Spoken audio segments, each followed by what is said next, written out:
Tamil matrimony ஆடி offer. இப்ப membership எடுங்க, ஆடில ஃப்ரீயா யூஸ் பண்ணுங்க.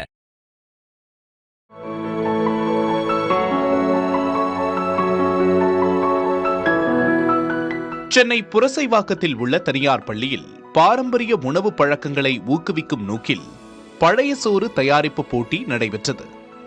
உணவே மருந்து என்ற தலைப்பில் நடைபெற்ற இந்த போட்டியை ஸ்டான்லி மருத்துவமனையின் ஓய்வு பெற்ற முன்னாள் இயக்குனர் மருத்துவர் ஜஷ்வந்த் தொடங்கி வைத்தார். இதில் 200க்கும் மேற்பட்ட மாணவிகள் ஆர்வத்தோடு கலந்து கொண்டு சுவையும் சத்துக்களும் நிறைந்த பல்வேறு வகையான பழைய சோறுகளை தயாரித்து காட்சிப்படுத்தினர். பொதுவாக 100 கிராம் வேக வைத்த சோற்றில் வெறும் 3 மில்லிகிராம் அளவே காணப்படும் இரும்பு சத்தானது 12 மணி நேரம் நீரில் ஊற வைக்கப்படும் போது 74 மில்லிகிராம் அளவுக்கு உயர்கிறது. இதனால் இரத்த சோகை, மலச்சிக்கல், சிறுநீரக கோளாறுகளுக்கும் நல்ல தீர்வை தருவதாக பழைய சோறு உள்ளது. உடலின் பொட்டாசியம் மற்றும் சோடியம் அளவை சமநிலைப்படுத்தி இரத்த அழுத்தத்தை சீராக வைக்கவும் உதவுகிறது.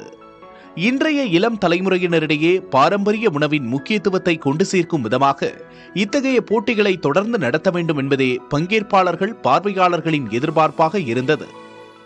2000 அதிகமான மூலக்கூறுகள் உண்டு.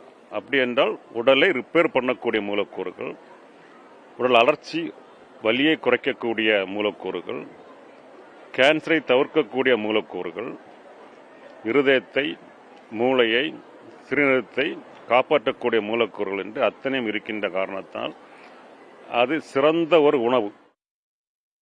தமிழ் மேட்ரிமோனி ஆடி ஆஃபர். இப்ப மெம்பர்ஷிப் எடுங்க, ஆடில ஃப்ரீயா யூஸ் பண்ணுங்க.